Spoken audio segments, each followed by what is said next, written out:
Everyone is always looking for little tricks, tips, or shortcuts that help make everyday problems a little bit easier and more enjoyable, aka life hacks.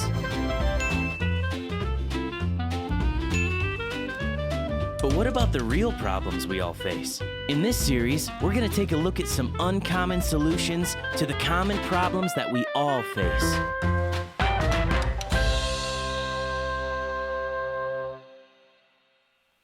Well, hey, good afternoon. It is beautiful outside, by the way. Props to you for being here and making Heritage part of your weekend. I think when it comes to this idea of life hacks, we all can think of different scenarios, situations that we really have wanted a simple fix for. Just something to come out of nowhere and just say, that's it. That will solve everything right now. Now, I'm not about to say that my children are difficult, but there are definitely parts of parenthood that there's no playbook for. On Friday night, my wife and I had just made some coffee right before bedtime for them because that's the only way we can stay awake a minute after they go to bed. And so I had a cup of coffee. We told our kids to get their pajamas on. So I'm walking in through the kitchen into the family room where they are with my cup of coffee, and I'm hearing noises that do not sound like pajama putting on noises. So I walk into the family room, and I look, and 3 of my kids are just completely naked, running around, throwing things at each other, just screaming at each other. And I sat there and looked at it and just took a sip of coffee and then just backed out of the room. It's just like, you know what? Hopefully this problem will just fix itself, right? Like there's times that I even read on a blog that said, you know what, as a parent, sometimes you just need to put in headphones and just take a little bit of you time. And that doesn't like change what's happening in the family room. But some of us would like to think, you know what, yeah, that's it. Like put on the headphones and everything kind of disappears. We like to do that at work too. Like put in the headphones, pretend like that person doesn't work here. Pretend like I didn't hear that, right? But that's not really what happens. What happens when someone really does hurt us? What happens when a situation kind of goes south? What happens when someone's very annoying around us? They're being difficult. What happens when maybe you open up to someone and that conversation gets turned on you and uses leverage against you, maybe relationally or professionally? Headphones will not fix that. That is not a hack that will get you out of that situation. So we want to look at what can we do to deal with difficult people around you. And I want to say up front, this is not the time or the message in the next, however many minutes to start pointing to other people or nudging people around you when you say difficult people, right? Like, oh, let's save that. Let's not do that, right? Because we can all probably do it at some point, but let's not do that. As we talk about living and not getting along, but how to deal with difficult people. And Jesus has invited us to this life that maybe goes a little bit differently than, truthfully, what we may want to do when it comes to dealing with difficult people. And we're going to look to that in just a moment. But in Romans, the book of Romans, chapter 12, Paul writes something that is very interesting. It says, if it is possible, as far as it depends on you, live at peace with everyone. Now, some of us may hear that or read that and just go, all right, I'm done. Like, I'm out. I'm out at this point. Like, I don't want to do that. There are people I don't want to live at peace with that person. Don't want to live at peace with that person. I don't want to, but this says, if it is possible, which we'll get into, and as far as it depends on you, live at peace with everyone. Why would we even want to at this point? That's a fair question. And I think this is true that when it comes to restoring a relationship or a situation, that route is far more rewarding than choosing to resent a relationship or a situation. Because when we choose to resent someone or something and just live in that anger, live in that tension, live in that hate for someone, that only brings about more and more bitterness inside of us, the kind that kind of eats you up. Because anyone could tell you that living around difficult people or dealing with difficult people, there's an emotional toll to dealing with people that are difficult. But there's also, when we choose to not handle it in a way that God would kind of point out to us, when we choose the route of bitterness, when we choose just to simply resent that person, it builds up within us. And it doesn't just hurt emotionally, it gets to us mentally. It plays a role spiritually, that's for sure. It plays a role physically, because we can all probably think of a time when we heard someone, saw someone, thought of someone, and physically felt sick. There are moments like that. So how do we deal with those real life situations? How do we deal with those real life scenarios when the Bible's telling us to live at peace, as far as it depends on you, to live at peace with everyone? That's a challenging statement, but we're going to look at what Jesus says in his Sermon on the Mount, Luke chapter 6. And this is kind of his longest message that he has in his entire ministry here on earth. And he's kind of going through all these different things. Maybe you've heard some of it before. We started out the series talking about this message that he gave in a different portion of it. But this idea that he says, love your enemies. That's kind of the title of these next few verses we're going to read. It says, love your enemies. And the defined enemy as anyone who has wronged you or sinned against you, anyone you have wronged or sinned against, anyone who would align themselves opposite of you. So we'll just say difficult people. So he says, love these difficult people. And I love how he starts this. He says, but to you who are willing to listen, noting the fact that some of us may not want to listen to this, right? Right off the way, like, hey, to those who are willing to listen, here we go. Some of you, we may not want to hear this. We may not want to go about this. But he says, if you're willing to listen, I say love your enemies. And again, this may be a point where, like, if you weren't out before, now you're out. You're like, if he would have said tolerate, like, okay, I'm with you a little bit. If he would have said get by with these people around you, okay, like, I can maybe handle that. But he says, let's take it a step further. I want you to love. I want you to choose to love the difficult people around you. I want you to circle the word love in there, because we're going to come back to that. But then he goes on and says, do good to those who hate you. I want you to circle do good. So those who are lined up against you, those who would hate you or make things difficult for you, he says, just don't ignore them. Don't just rub it. I want you to take a step. I want you to do good. It is our human tendency. It is just natural for us when someone aligns up against us and may say some things or do some things against us. It is so natural to just want to retaliate and get even and get on their level and drop a little bit. And he's saying, I don't want you to do any of that. I don't want you to ignore that it's happening. I actually want you to turn that around and do good to them. Okay, so you just further, more and more people as we go along are just dropping off. Like, this is not, I don't like this. So he says, do good to those who hate you. Yeah, what happens when you really do have bad blood, like we just sang a second ago? And then it says, bless those who curse you. Circle the word bless. That means to speak well of, speak well to, or praise someone. Those who curse you. So those who are actively saying things to you or about you that are negative, that are making things difficult, turn that around and speak well about them, to them. That's what Jesus is asking us to do. And sometimes it's just really hard to hold things in. Sometimes you planned your insults the whole car ride to work, right? Like, why would you hold these things back? They said something about you this last week. Now I'm coming in Monday morning. I'm locked and loaded. Like this is going to, like, I can't wait to get to that thing that I'm going to make fun of. It's going to be great. I'm going to sink that person with. It's going to be awesome, right? We just have and I'll be the first to admit I have a hard time holding things in that I am thinking. It's a bad thing to have, but I have a hard time holding things. Just this week, we had some volunteers in our office working on kids ministry stuff, and we were talking about Halloween coming up, and then I said, oh, you know what, this would be fun for me to be for Halloween, but yeah, let's not talk about it. Like, I don't want to talk about it. And then someone said, no, I want to hear what you want to say. And I'm like, no, I shouldn't. I don't want to talk about it. And they said, no, really, I want to hear. I'm like, okay, it is that easy to get it out of me. And I'm like, I really want to be Spider-Man. But then in my head, I said all this out loud. In my head, I was thinking, no one wants to see that in spandex. So I decided not to do that. And so I'm going off on this, and they all were just staring at me like, yeah, we didn't need to hear that. I'm like, you asked me to tell you what I was thinking. Sorry. Like, and while we're on it, I wanted to do the Miles Morales version, so I can do like the hoodie and the sneakers and all that kind of stuff.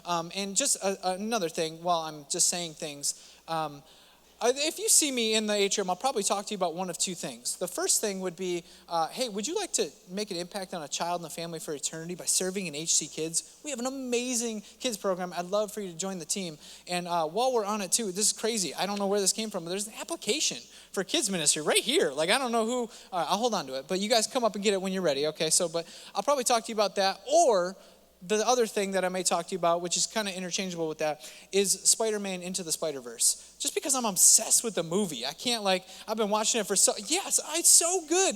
And I feel like it's Netflix's fault for putting it on Netflix recently. And so I talk to every elementary school kid about it. One of the kids comes in and calls me Miles, and it's awesome. So, it's great. So, but back on track. Sometimes I have a hard time holding in things that I probably shouldn't say. Sometimes when it comes to dealing with difficult people especially, it's so easy to return that insult you're thinking about. It's so easy even just to respond in such a sarcastic way that you know is going to cut them down, but you can come back and be like, oh no, I didn't. Like let's be real, we all play that game a little bit. We all do. And so, but Jesus says, bless those who curse you. And then he says, pray for those who hurt you. Circle the word pray.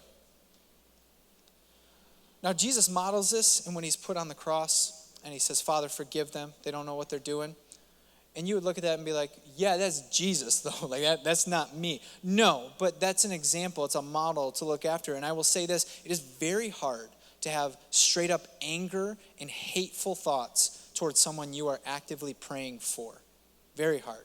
Normally, it's not trying not to hate someone while you're praying for them. Normally, it's just getting to a point where you can actually pray for someone is the harder part there. And we're going to talk more as we kind of unpackage some of this as to what that looks like. How do we get to a point where we can be people who love, speak well to, do well to, and pray for those difficult people that are around us? Jesus continues, he says, if someone slaps you on one cheek, offer the other cheek also. If someone demands your coat, offer your shirt also. Give to anyone who asks, and when things are taken away from you, don't try to get them back. Do to others as you would like them to do to you. If you love only those who love you, why should you get credit for that? Even sinners love those who love them. What he means by sinners in these next few verses in there is just saying anyone who would actively say, I don't want God's way, I want to do things my way. We're all sinners. But this terminology here is talking about people who would just say, I don't want this. I'm going to do this over here.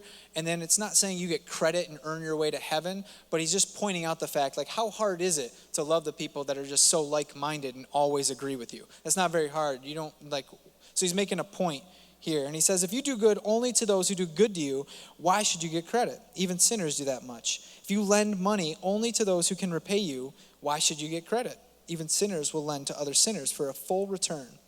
Love your enemies, do good to them, lend to them without expecting to be repaid.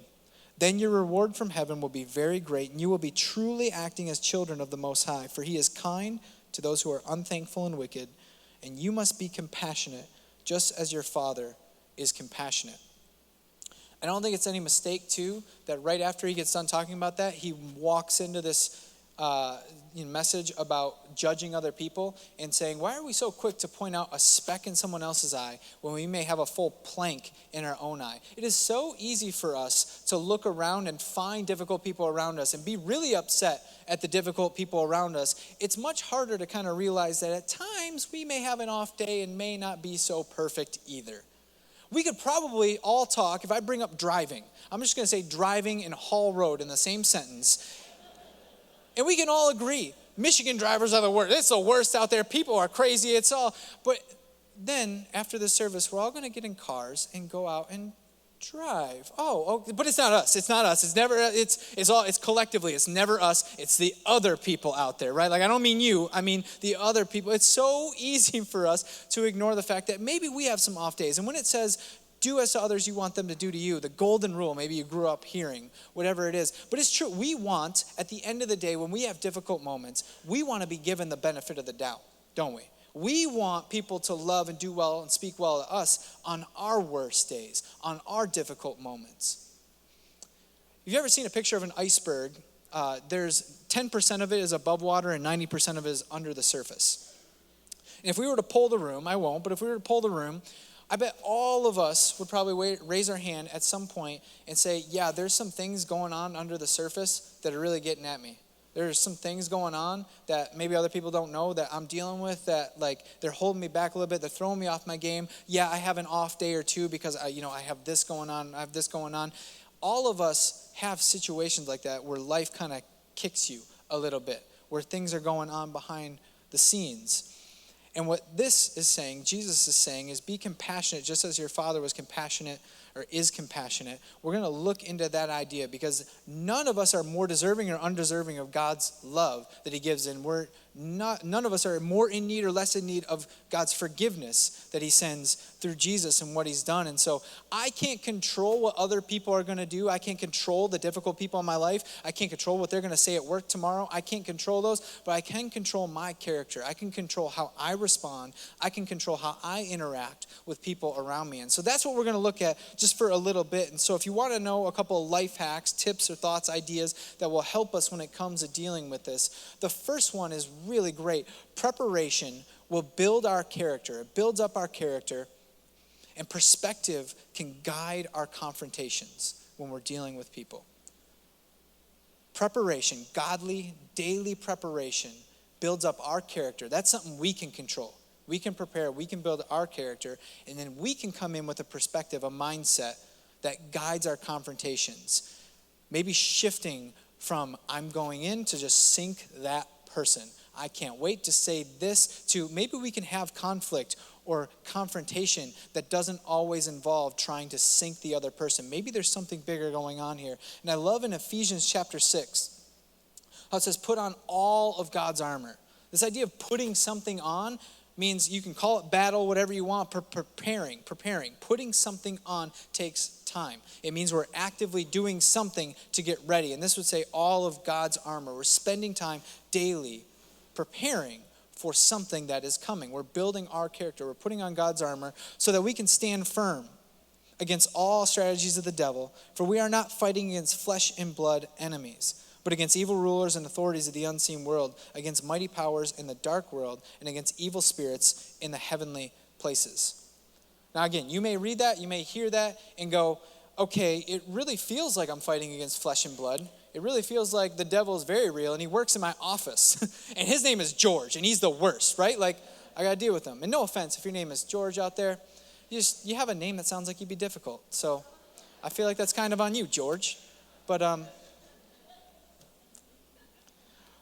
understanding there's a bigger thing going on here. A real enemy would love the devil, would love anything for any of us trying to get right with God, any of us trying to take a next step towards God, to be more like God, would love for anything to throw us off that game. So when we kind of have a perspective of, I can't control them, but I can control my character and what God is doing, it changes things. It guides the way we have interactions and confrontations with other people. Sitting across the room, I'm not out here to ruin that guy's reputation. I'm not out here to ruin her entire reputation. I'm not. But we need to hash this out. And I don't know where you work, and I don't know what that looks like for you, but understanding there's a bigger perspective, there's a bigger picture of what's going on. And when we can go in with that kind of mindset, it does change our demeanor a little bit. James opens up his book in the New Testament. He starts out with a couple of verses, and he says, consider it pure joy when you face trials of any kind. And I hear that, and I go, nobody asked you, James. Like, get out of here. I don't want to consider it pure joy when there's difficult things going on. Like, you didn't even make the program notes. Get out of here. Like, we're not even talking about you. It says, consider it pure joy when you face trials of many kinds. And it says, because you know this testing of your faith produces perseverance. That word testing is used one other time in the New Testament, and is referring to this refinement period that coins would go through. They would take a coin, and they would determine if it was real by going through this testing, this fire, and it would cleanse that coin, and it would obviously expose those that were not real. And so the whole process the point was not to get rid of those that were not real, but the whole process was to refine that coin and purge it of anything that wasn't supposed to be on it, and so that it would come out being shinier and better than it was before. And that's the kind of testing that James is referring to when we face when we have difficult people, difficult scenarios, situations going on. That kind of refinement is what he's talking about. It produces perseverance with us. God is doing something with our character in these difficult moments that maybe we weren't aware of. There's something going on. And so when we can start viewing difficult situations as opportunities instead of just straight opposition, it can change how we approach work. It can change how we approach people in our family. It can change, say, you know what? This is something that God is working on my character with. And you would be like, no, where's the life hack to just make them go away or fix all their stuff? But it doesn't often work like that. Maybe God's doing something in us, in building us up in a way that we weren't aware of. And so our preparation builds our character, and this perspective can guide the way we confront and have confrontations with other people. In Colossians 3, it says, make allowance for each other's faults. Forgive anyone who offends you. Remember, the Lord forgave you, so you must forgive others. Clearly talking to people who have understood that God loves them, has forgiven them, has experienced that. And then above all else, clothe yourselves with love, which binds us together in perfect harmony. Again, this idea of clothing yourself means you actually physically are preparing. You're getting ready for something. You're not just walking out the door, but you're taking time to work and build your character, something you can control. Clothing yourselves doesn't just happen. It doesn't just happen. It's up to us to prepare and get ready for this. And making allowance for each other's faults is just putting out there, there's going to be people that make mistakes around you. It's going to happen. None of us are perfect. It is going to happen. Now you might go, some people are making way more mistakes. And yes. But again, there are days, there are times when we can be maybe a little bit more difficult than we'd like to realize too. And there's always something more going on underneath the surface. And in the heat of the battle, in the heat of the confrontation, is usually when it's the hardest. You can prepare, but when it comes down to it, how are you going to respond? Because it's so easy to want to respond and retaliate in a way that will get them back. But here is the deal. I think God is very concerned with our character. He wants us, he has a plan for every single one of us, and has someone that he's calling us, inviting us to be and become. And our character is worth far more than any cheap shot we can take to someone at work. It really is. Our character is worth far more than taking that one cheap shot we really want to do, or go around the end, do the end around and make sure someone else gets sabotaged or anything like that. Our character is worth far more than that. And it's being built up through some of these difficult times. I mentioned kind of in the heat of the battle, we were reading, my daughter just got this new Bible this week. It's incredible. Grandparents got it for her. And it's called the Kids Adventure Bible. So if you have a kid, if you want to talk to me afterwards, I'd love to talk to you about it. It's awesome. But she's been reading it. She started in the book of Matthew, the first book of the New Testament. And we read the other night, Matthew chapter 4, where it talks about Jesus was fasting for 40 days, 40 nights. And then he comes and Satan goes and starts tempting him. Tempts him 3 different times. And in those temptations, there's a way that Jesus responds. And there's a little note in her Bible, and it says, what 3 words did Jesus say every single time when the devil was tempting him? And the 3 words start out with, it is written. And so every time he was in the middle of a temptation, in the middle of, hey, I could just do this and this would go away. I could just do this. Every time he pointed back to what God had said before. And so again, we're not Jesus, but he's given us this example to, as we prepare and spend time in his word, seeing what he says, we can have those and bring those to memory in the middle, in the heat of the battle, to say, hey, it is written, and I can remember my character is worth far more than this cheap shot that's on the tip of my tongue. Like, it's so there, and it's so good, and you know it, and you want to say it, but your character is worth far more, I promise you, far more than that cheap shot that you want to take. And this week, there's been a story kind of circulating around, made worldwide news. There was a man who was killed in his own home, Botham Jean, and there was, so it was by an ex-police officer, and the brother of Botham came up on the stand, and he was talking about forgiveness of this woman who just killed his brother. And so if you haven't seen it, it's very powerful. And but he talks about how he's choosing forgiveness in this situation. And again, this is not saying I excuse what happened and there should be no consequences. This is for me in my heart. I'm choosing to move into this peace that God offers, and this is how I can move on, is that forgiveness that God showed me. I'm going to extend it as well. Instead of moving toward resentment and bitterness and being hateful and hurtful the rest of my life, and maybe even hurting those around me most emotionally, when I bottle it all in, I'm choosing forgiveness. And now, I'll even say it. We were talking, my friend Gwen, who's up here singing, we were talking about this earlier today, and she was talking about how, she had a hard time because it was a black man that was killed by a white woman, and she had a hard time dealing with the fact that he got on the stand and forgave her. And I don't, we talked about this. She said it was okay for me to share this story, but and she was just having a hard time, like, oh, are you really? Like, we're going to forgive? We're just going to look the other way? And I think that's just natural. All of us would kind of have that kind of, like, really? We're going to choose forgiveness? And then she was listening to a radio station, and someone had called in and said, you know what? at the end of the day, it is not for us to go through all the details. It is not for us to try to, be a member of their family. But at the end of the day, he is choosing forgiveness in his heart. He is choosing to model God's love. And at the end of the day, God is glorified for that action, seeing Jesus in a very tangible way. And at that point, she said, that's right. I had a hard time dealing with this, but that's absolutely true. This kind of forgiveness, and this is why it makes worldwide news, because it's insane. He went into the courtroom and gave a hug. He hugged his brother's killer. And it is just so powerful, and he talks about how he wants nothing more than for her to understand the forgiveness and love that God has. What would move someone so much to go to a point where you can say, I forgive you for doing something like that? It's this kind of love that God shows us, forgiving us. Forgiveness really isn't passiveness. It's choosing to be free from bitterness. That's what forgiveness is. And it's not letting someone off the hook. It's saying within my heart, I'm going to decide to live free. The more and more freedom I open up, the more and more peace I let into my heart, the more and more that pushes bitterness and resentment out of my heart.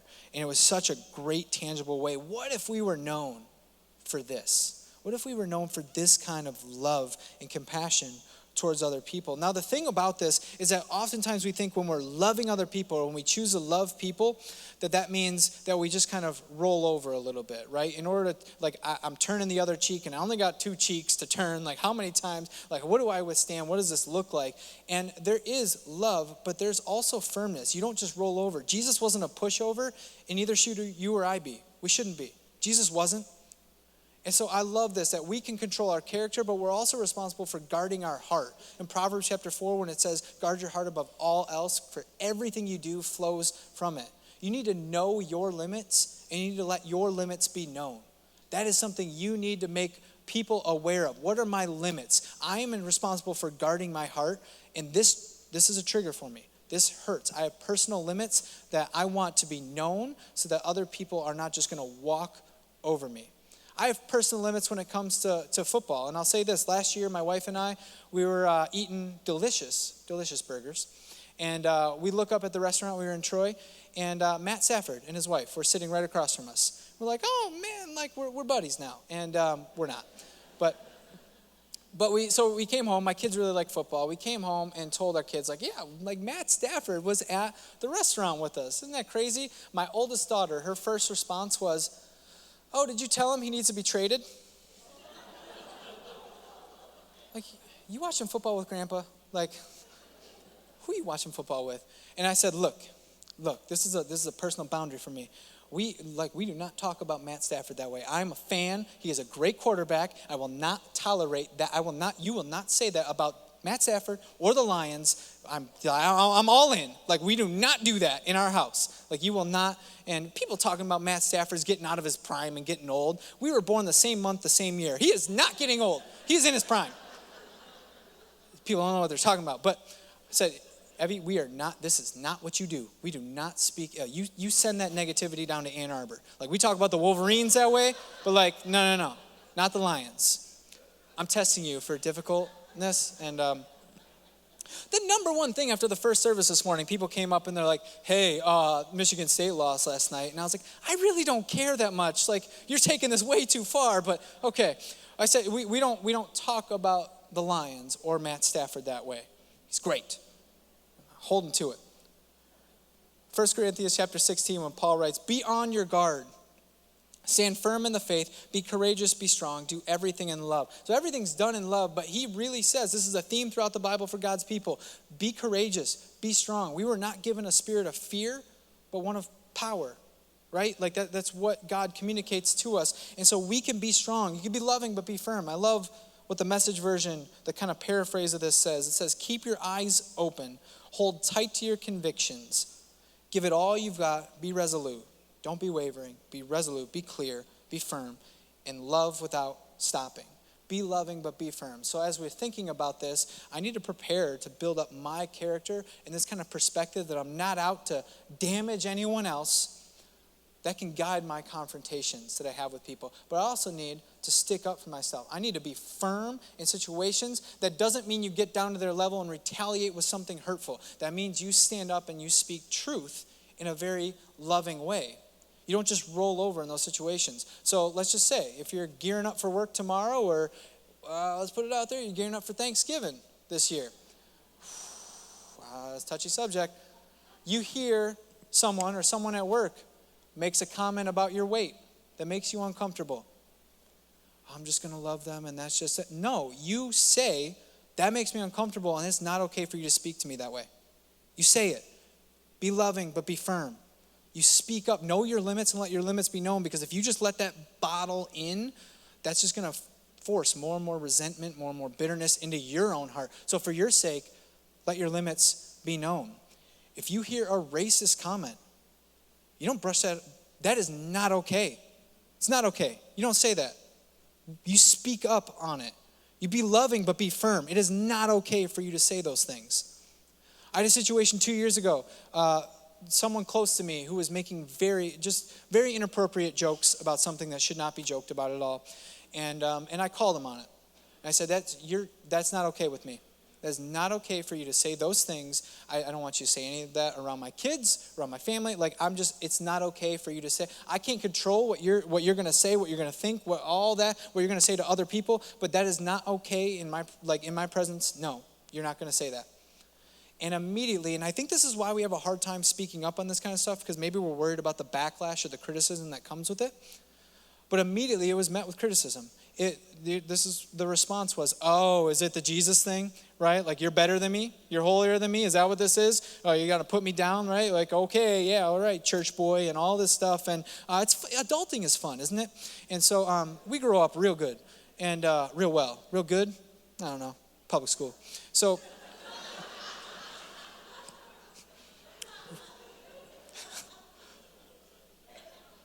I'm so sorry for any public school teachers. My kids love their school. It's great. Utica School's killing it. But it was met with criticism and said, oh, okay, you're this Jesus guy. That's what it's all about. And internally, my response was, no, it's called being a decent human being. You fill in the blank of what I was thinking. And I didn't, so sometimes I have restraint, which is good. And so I had restraint in this moment. I said, no, it's not okay with me that you said those things. It's not okay that you these things are not funny, and I don't want you to say them. And so, yeah, it was met. I even went around and circulated around other people that I know. Can you believe what he said to me? Can you believe he's trying to force his stuff on me and all of that? And yeah, it was hurtful, but I was holding to my convictions. I really was. And I'm saying, no, I'm not going to just back down and be like, no, yeah, you know what? It is funny. You're right. Like, you can say whatever you want. Like, that's not okay with me. So I was holding to my convictions. And now, flash forward about 2 years later, it's met with more of a respect than it is criticism. I'm not saying it works out like that every single time, but there's a respect saying, you know what? I'm not going to say this in front of, I'm not going to do this. So you need to know your limits. You need to guard your heart, control what you can control, build up your own character, but you need to let your limits be known, and you need to speak up, stand firm, but be loving in the process. You can be, it's not an either or. There is a way to speak truth in love. And I think the way we get down to that, the way we actually live this out, is this last one. Experiencing compassion always precedes extending compassion.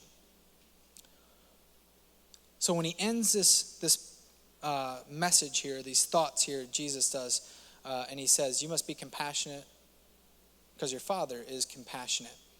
We can't extend something we haven't experienced, right? I could have been talking for the last year in the kids area about Spider-Man Into the Spider-Verse without seeing it, but I've experienced it, and I'm obsessed with it, guys. Like, I'm obsessed with it. It's kind of bad, but I talk about it all the time because I've experienced something. We could talk about it. When you experience that kind of compassion that God shows, that kind of love and forgiveness in your own heart, in your own life, and you've lived that, you've seen that, you've known that, then you get to a point where you can start extending that to other people. If you just try to, you know what, tomorrow I'm just going to go in and love, and you go in unprepared, you haven't spent any time maybe preparing, you haven't spent any time really contemplating how much God has loved you and how much he's forgiven you and I.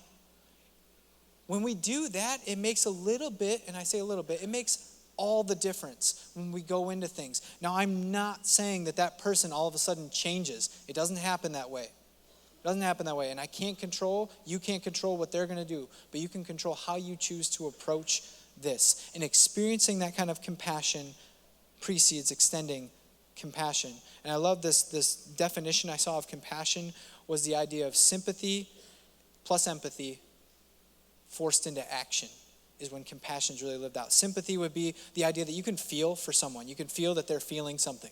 Make sense? Empathy would be, I have an ability to understand why they're feeling the way they're feeling. I can put myself in their shoes. I can take time to really think about it. Maybe they have something going on under the surface. Maybe someone in their family just passed away this week. Maybe something's going on much bigger than this. Maybe their marriage is out of control, and that's why things have been very difficult. I don't know, but sympathy plus empathy put into action is when compassion is lived out. And that's what Jesus did for us. Seeing that we can't save ourselves, so he came and put on human flesh, came down, lived a perfect life, something we couldn't do, to pay the penalty for all of our mistakes so that we can say we are forgiven. And compassion, when we really live it out, is being to a point where we can actually love. Not just tolerate, but we can say we love other people around us. We can do good in return. When we can speak well of them. That doesn't mean truth doesn't have to be spoken, and that may not always sound great, but truth needs to be spoken. But we can speak well of and bless those who actually turn that against us. And we can pray. We can be to a point where we can pray for other people around us. When we really sit down and let it sink in how much God loves us and what he's done for us in our lives and our hearts, that makes all the difference going forward. And why would we want to do it? I really do believe it restores peace in our hearts. The more and more compassion we allow in our hearts, the more and more it pushes out resentment and bitterness. And it restores that kind of peace and freedom to our hearts. There's also reward in heaven. It's very real. There's reward in heaven. And we also have an opportunity now to reflect God to other people. It says, when you're doing this, you will then be seen as my children. It's a way that we can reflect God in a very tangible way. If we get to a point where we can experience that compassion and then go and extend that compassion in a way of loving, doing well, speaking well, and praying for those that are around us that are difficult. And so let's pray together right now. God, we thank you so much for your love. We thank you so much for what you've done for each and every one of us. The fact that you lived a perfect life, came and saved us from our mistakes, from our sin, paid the penalty for that. So God, all of us deal with difficult people, difficult situations, and all of us can be a little difficult at times too. So God, I pray that we would really dig into this compassion, to this love that you have for us, and that we would begin out of that, start having more and more compassion. Maybe in little ways, it's quite the process, but God, help us to start this process. Help us to begin this journey to where we can have more and more compassion for those around us so that we can get to a point where we're loving, speaking well, doing well, and praying for those that are around us. And maybe today you're in here and you would say, you know what, I've always thought about God, I've always thought about Jesus, or maybe this is the very first time I'm hearing that God really did pay the way for me to go to heaven. And I've never known if I would actually really be in heaven one day. But Jesus says, I tell you these things so that you know. These things are written so that you will know you will be in heaven one day. And so it just takes us surrendering and saying yes to Jesus. And so maybe you want to pray a prayer like this. You can repeat after me quietly within your own hearts. Say, God, I know I'm not perfect. I know I've made mistakes. I know I'm a sinner.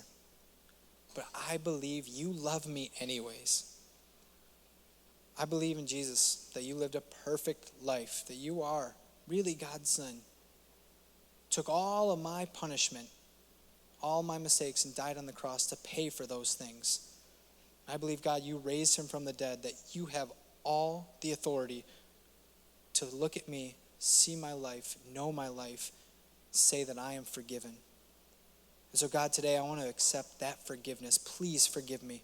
Come into my heart. Come into my life. Help make me new. Help make me today and every day someone who follows you.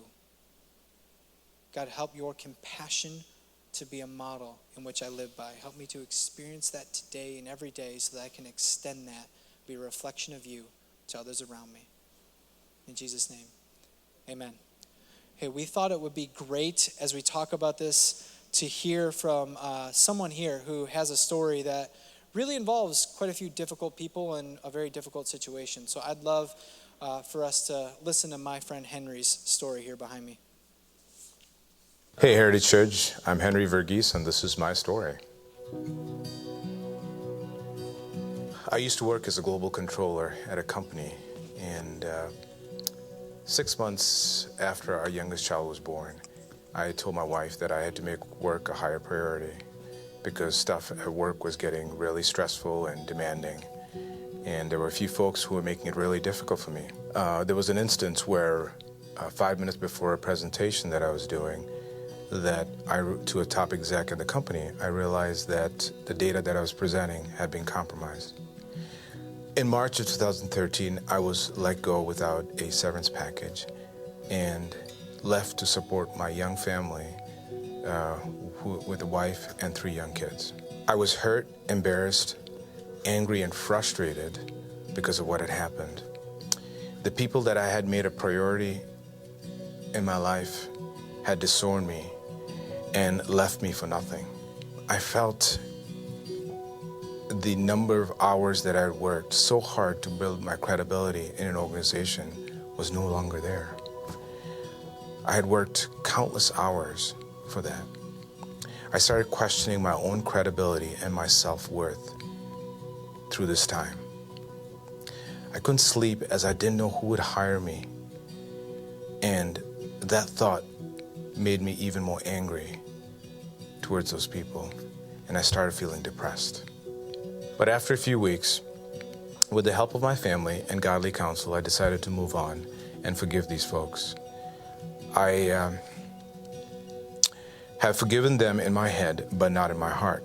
So God decided to change that, and on my way to a family event, I came face to face with this individual who I had worked with. And before I could second guess myself, I felt this person pulling me out, and the next thing I know, I was talking to this guy and like we were friends. I could tell from the look on his face that he was surprised by my reaction. But at that point in time, I knew that God had brought me to a point where now I had forgiven them completely, and I had no anger towards them. Within 30 days, I had a job which I was not even qualified to do. And a few months subsequent to that, I ran into another colleague of mine who worked at corporate who had told me that he had read everything about all the details about what had happened, and he had told me that I had been set up. I realized that God loves them just as much as he loves me. And I don't know why they did what they did to me, but this much I know, that what they meant for evil, God turned it for good.